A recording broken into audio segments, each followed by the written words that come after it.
안녕하십니까. 신의균의 국방TV 시큐리티 뉴스입니다. 오늘도 아주 중요한 소식 알려드리도록 하겠는데요. 어제는 제가 시큐리티 뉴스에서 군이 정권교체의 냄새를 맡았나? 라는 그런 보도를 해드렸는데, 오늘은 검찰이 정권교체의 냄새를 맡았나? 라는 생각이 들 정도의 그런 진행이 되고 있는데, 우리로서 뭐 기쁜 소식이죠. 그런 내용 알려드리겠고, 이재명 정말, 야, 어떻게 이런 이야기를 할 수 있을까? 정말 까도 이재명이네요. 정말 대단한 이재명에 대해서 한번 더 알려드리겠고, 그리고 국방안보부는 방산 부분에 아주 기쁜 소식이 있습니다. 제가 정말 오랫동안 투쟁해왔던 게 결실을 거뒀습니다. 보겠습니다. 오늘은 한국 방위산업과 국방안보에 참 기쁜 날인 것 같습니다. 국내 기술로 개발된 신형 중거리 방공 시스템 천궁이 UAE에 수출되고 문제투성이 한국형 경항모 예산이 국회에서 박살났다는 소식입니다.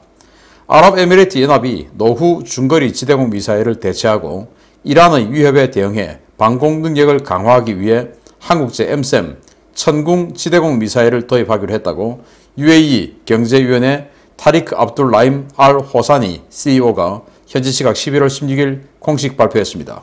UAE가 밝힌 거래 규모는 미화 35억 달러, 우리 돈 4조 1,440억 원 규모인데요. UAE는 정확한 도입 수량을 공개하지는 않았지만 천궁 1개 포대의 가격을 고려했을 때 4에서 6개 포대 규모의 미사일 수백 발이 수출될 것으로 기대됩니다. UAE는 천궁이 40km급 사거리와 20km급 요격 고도, 항공기는 물론 전술 탄도미사일도 요격할 수 있는 능력을 갖춘 것에 주목했는데요. 새로 도입되는 천궁 시스템은 이란의 미사일 위협을 방어하는 핵심 자산으로 UAE 전역을 방어하는 데 투입될 예정입니다. 국민적인 반발에도 문정권과 해군이 치적 사업으로 밀어붙이고 있는 경항모 사업에서도 희소식이 전해져 왔습니다. 국회 국방위원회는 방위사업청이 제출한 내년도 경항모 기본설계 착수금과 함재기 자료 및 기술 지원 예산, 간접 비용 등 71억 8,800만 원에서 93%를 삭감했습니다.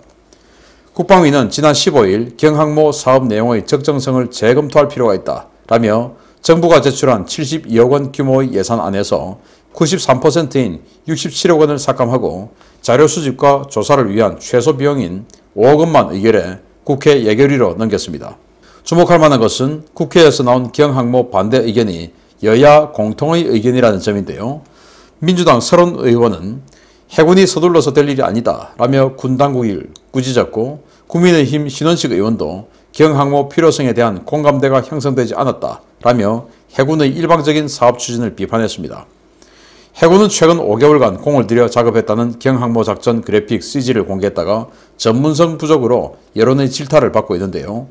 국회의 예산 삭감에도 불구하고 해군은 경항모 사업을 예정대로 강행하겠다는 배짱을 보이고 있어서 앞으로 정치권은 물론 국민들이 거센 반발과 비난에 직면할 것으로 보입니다.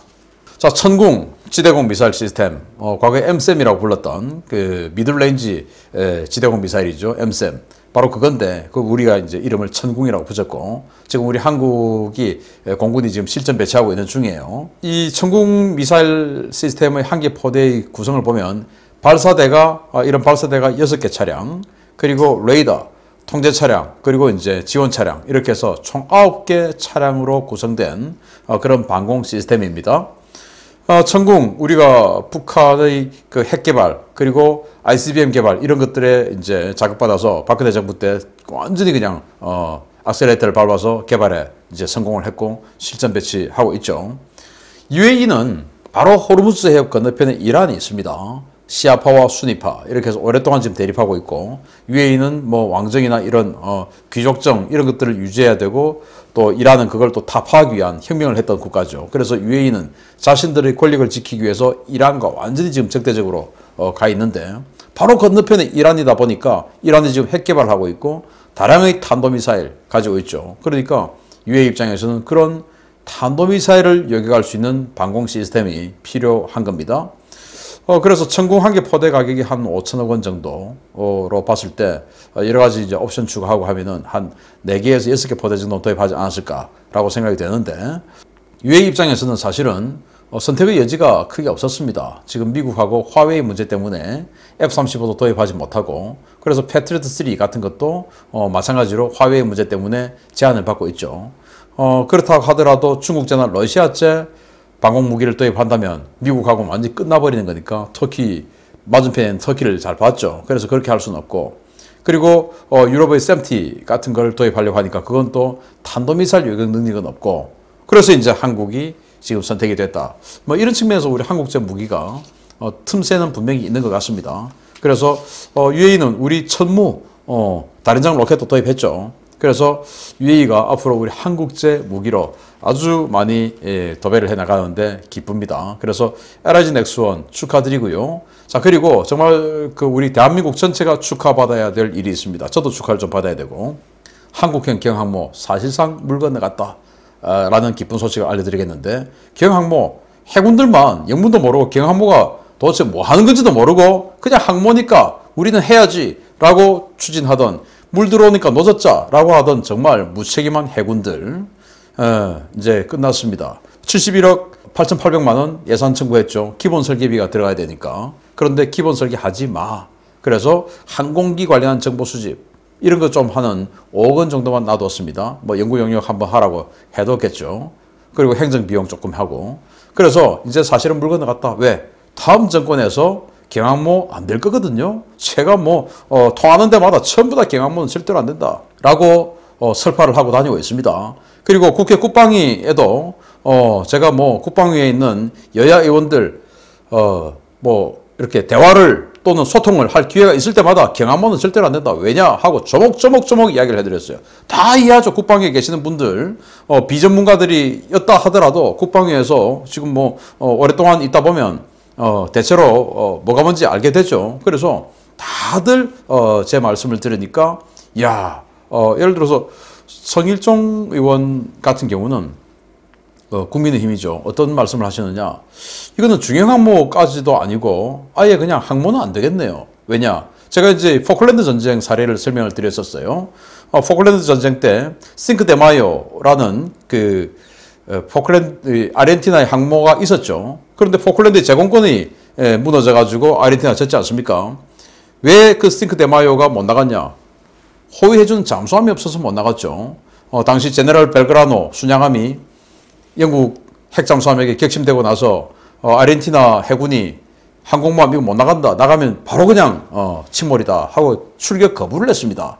그러니까 아르헨티나에서 포클랜드 제도까지 거리가 있다 보니까 비행기가 갈 수 없었고 제공권 못 잡고 하다 보니까 지상전에서 졌고 이제 이렇게 됐는데 그 사례를 설명해 드렸더니 성일종 의원 같은 경우는 그러면은 핵잠수함이 먼저지 항공모함 이거는 나중의 일이다 라고 하시고 뭐 신원식 의원 같은 경우도 근본적으로 뭐 군인 출신이니까 아주 잘 아시죠. 그래서 핵잠수함은 오케이, 항공모함은 안 돼. 저는 뭐 이제 항공모함 할 거면 중형 항모를 해야 된다. 그런데 핵잠수함이 먼저다.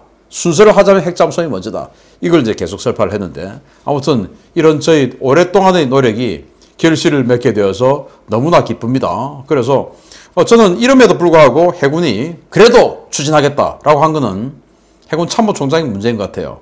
그래서 해군 참모총장 뭐 보도를 보면 곧 바뀌겠다? 그런데 이 사람이 합참의장을 간다? 이런 보도가 있던데 이런 사람이 합참의장 가서 되겠습니까?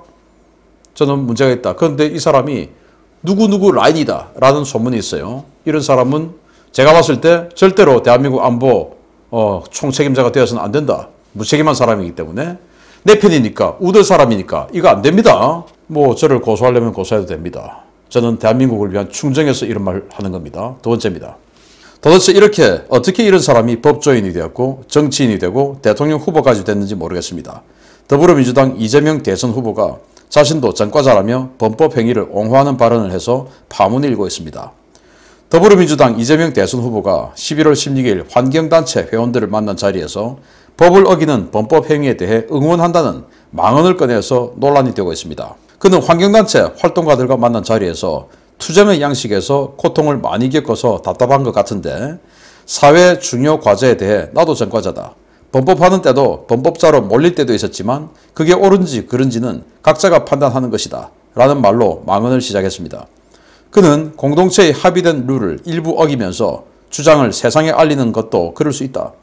그런 식의 삶을 응원한다. 나도 그랬으니까. 라며 현행법을 어기고 범법, 불법 행위를 일삼는 행위를 옹호하는 일국의 법조인이자 정치인, 대선 후보의 발언이라고는 믿기지 않는 충격적인 발언을 했습니다.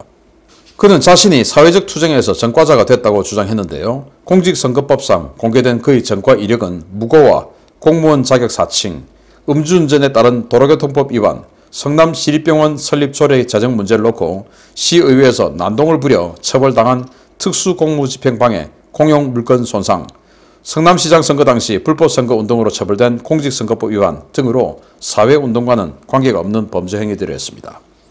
국가의 법치와 시민의 준법의식은 국가와 공동체를 유지하는 데 가장 필요한 기본 중의 기본인데요. 일국의 지도자가 되겠다는 사람이 이러한 기본을 파괴하는 것을 권장하는 상황, 현재 이 후보를 둘러싼 온갖 논란과 의혹들이 왜 일어났는지 이해가 된다는 평가들이 쏟아지고 있습니다. 아니, 법치주의 국가에서 법을 어기는 것을 응원한다. 그리고 그런 것들을 옳은지 그른지는 각자의 판단에 맡긴다. 아니, 법이 판단해야지 어떻게 각자가 판단합니까? 그럼 내가 이 사람 죽이는데 이거는 옳다라고 생각하면 죽여도 됩니까? 아니죠. 악법도 법이다. 그래서 악법도 법이기 때문에 그 법을 지켜야 한다. 라고 우리는 배워왔습니다. 그게 법치주의입니다. 근데 그걸 파괴하는 일을 말을 하고 있는 게 대한민국 대통령이 될 수 있습니까? 그러면 대한민국 법치국가 아닌 것이죠. 그런데 그러면서 자기도 사회운동하면서 그것 때문에 자기도 전과자 됐다라고 이야기하는데, 아니, 무고하고 공무원 자격 사칭, 변호사이면서 검사라고 사칭하면서 성남시장에게 전화를 협박하고, 그게 사회운동입니까? 젊을 때 다 그랬어요. 2003년도니까. 그리고 사회운동 하면서 음주운전 합니까? 아니, 음주운전 하면서 왜 음주운전 했냐? 그러니까, 내가 뭐 좀 어려워가지고, 그래서 그 대리비 아까워서 음주운전 했다. 그게 말이 됩니까? 그럼 지금 대한민국에 좀 어려운 분들 대리운전 안 하고 전부 음주운전 해도 되는 겁니까? 말이 안 되죠. 공용물건 손상, 특수공무집행방해, 난동 부리고 시청, 의회, 집기 부수고 하면 됩니까? 안 되죠. 여기다가 이제 추가로 그 선거 관련한 범죄가 또 하나 더 있는데 이게 사회운동하고 무슨 관계가 있습니까? 그러니까 입만 열면 거짓말, 돌아서면 뒤통수. 여기는 뭐 입고 돌뒤 플러스 정말 어마어마한 말폭탄, 주먹폭탄 다 있는 진짜 해괴한 이런 대선 후보가 아닐 수가 없는데, 제가 또 추가로 또 거듭 말씀드리면 그 전화통화 녹취록 있지 않습니까? 형수님하고 통화한 거. 그거 한 개가 아닙니다. 여러분도 한 개 보시고 이야 정말 이 사람 진짜 안 되겠네. 아닙니다. 여러 개 있습니다. 그래서 여러 개 다 들어보시면 정말로 기가 찬 내용 자꾸자꾸 나옵니다. 계속 검색해서 한번 들어보시기 바랍니다. 세 번째입니다. 대선을 앞두고 더불어민주당의 자중질환이 갈수록 심화되고 있습니다. 검찰이 이재명 본인에 대한 본격적인 수사에 착수한 것에 이어서 당내 초선 의원들이 집단 행동으로 이재명의 반기를 들고 나섰다는 소식입니다. 이 분위기가 지속되기를 바랍니다. 친문계열 시민단체가 고발한 이재명 변호사비 대납 의혹을 조사 중인 수원지방검찰청이 지난 2018년 이재명 당시 경기도지사의 공직선거법 위반 재판 과정에서 화천대유 관련 인사들이 수십억 원의 변호사비를 대납했다는 의혹을 받고 있는 기관에 대한 동시다발적 압수수색을 실시했다고 SBS가 11월 16일 보도했습니다. 검찰은 로펌과 변호사들의 수임 기록을 관리하는 법조윤리위원회와 서울지역 세무서 4곳, 이재명 후보가 당시 선임했던 로펌 10곳과 개인 변호사 4명에 대한 동시 압수수색과 자료 확보를 강행했는데요. 동아일보와 TV조선의 보도에 따르면 검찰은 화천대유의 돈 수십억 원이 여러 차례의 자금 세탁을 거쳐 이번 변호사비 대납 의혹이 있는 상장사 에스모 업체로 흘러 들어간 정황을 확인한 것으로 전해졌습니다. 이재명은 30여 명의 전관예우 초호화 변호인단에 대한 변호사 비용이 2억 5천만 원이 들었다고 주장하고 있지만, 이낙연 전 더불어민주당 대표는 재판 기간 중에 이재명의 재산이 1억 7천만 원 증가했다라며 의혹을 제기한 바 있는데요. 변호사비 대납 의혹이 사실이라면 뇌물에 해당되고, 친분에 의한 무료 변론이라면 부정청탁 금지법에 해당되는 사안이어서 이재명 측은 곤혹스러운 상황에 몰리고 있습니다. 상황이 이렇게 되면서 국민의힘 윤석열 후보와의 지지율 격차가 갈수록 벌어지자 당내 초선 의원들은 이재명이 경선 후유증으로 컨벤션 효과도 누리지 못한 데다가 대장동 의혹을 말끔히 해소하지 못한 것은 물론 당 선대위가 폐쇄된 구조로 구성되어 있어서 이대로라면 지지율 반등이 어렵다라며 당 지도부와 선대위의 문제를 제기하고 나섰습니다. 이들은 이재명은 합니다 라는 말로 대표되는 후보자의 추진력은 장점으로 볼 수도 있지만 잘못된 정책과 조합되면 독선으로 흐를 것이다 라며 재난지원금이나 페미니즘 발언 이슈만 놓고 보더라도 역풍만 맞고 있다 라며 현재의 선거 전략과 이재명의 문제점을 지적한 보고서를 선대위에 제출할 것이라고 밝혀 파장을 낳고 있습니다. 검찰과 더불어민주당 내부의 이런 움직임은 지난 15일 박수현 청와대 국민소통수석, 여당 내의 대표적 친문 의원인 윤건영, 그리고 이재명 캠프에는 전재수가 이재명을 비판하며 대장동 특검 필요성을 들고 나온 뒤 나오고 있는데요. 권력에 취해 국민 위에 군림하며 나라를 초토화시킨 자들이 선거를 앞두고 분열하며 서로 치고받는 모습, 부디 내년 대선 당일까지 이런 모습 계속 보여주기를 바랍니다. 어제 우리 군이 정말 기특하게도 시민들에게 우리 군에 대한 사랑을 고취시키기 위해서 아주 역대급 그런 이 시가행진 퍼레이드를 하겠다라는 예산을 내년도 국군의 날 기념 예산 청구했다라는 보도를 해드려서 야, 군이 정권교체 냄새 맡았구나 라고 말씀드렸는데 이번에는 검찰이 제대로 맡은 것 같습니다. 정말 어마어마한 그 초호화 변호인단 구성했는데 어떻게 그 변호인단 자금이 2억 5천만 원밖에 안 되냐 라는 거 아니겠습니까? 한 사람 비용이 2억 5천만 원이라면 몰라도 그 정도로 엄청난 변호인단을 구성했는데 그게 사실은 알고 보니까 이렇게 돌려서 23억 원 정도가 들어갔다. 변호사 수임비로 라고 하는 의혹을 지금 제기를 했죠. 바로 친문계열입니다. 자기네들끼리 지금 치고받고 하는 겁니다. 그랬는데 검찰이 뭉개고 안 하고 있다가 그 갑자기 관련된 거 그러니까 그 10명의 개인 변호사 그리고 10곳의 로펌 이런 것들에 이제 자금이 들어갔다. 이렇게 S사를 통해서 들어갔다라는 건데 그렇게 해서 그 관련된 로펌, 세무서 그리고 이제 변호사 수임과 관련된 기록이 법조윤리위원회에 있으니까 법조윤리위원회 이런 곳에 다 이제 털어보겠다라는 건데 이거 이제 걸리면 큰일 나겠죠. 검찰이 이렇게 강력하게 발빠르게 나가는 이유는 뭘까요? 이 검찰총장이 누구 편일까요? 검찰총장이 시켰겠습니까? 저는 아무튼 정권 교체의 그런 냄새를 맡았다. 또는 선수 교체의 뭔가 오더가 내려오지는 않았을까라는 그런 생각을 해봅니다. 그래서 선수 교체, 지금 초선 의원들이 갑자기 지금 자중질환을 일으키고 있는데 생각이 없겠습니까? 친문계열이 막 치고 나와요. 그래서 지금 선관위, 선대위가 지금 아니 좀 외부의 인사들도 좀 들어오고 해서 해야 되는데 전부 지금 의원들로 다 구성되어 있고 폐쇄적이야.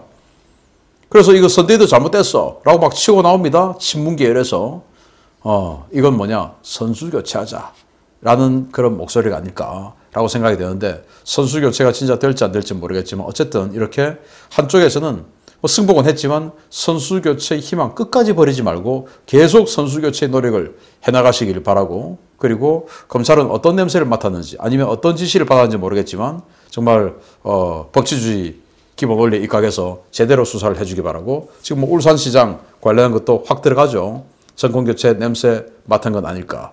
제대로 된 수사해서 법치주의 확실하게 세워주시기 바랍니다. 그리고 끝까지 싸워주세요. 마치겠습니다. 감사합니다.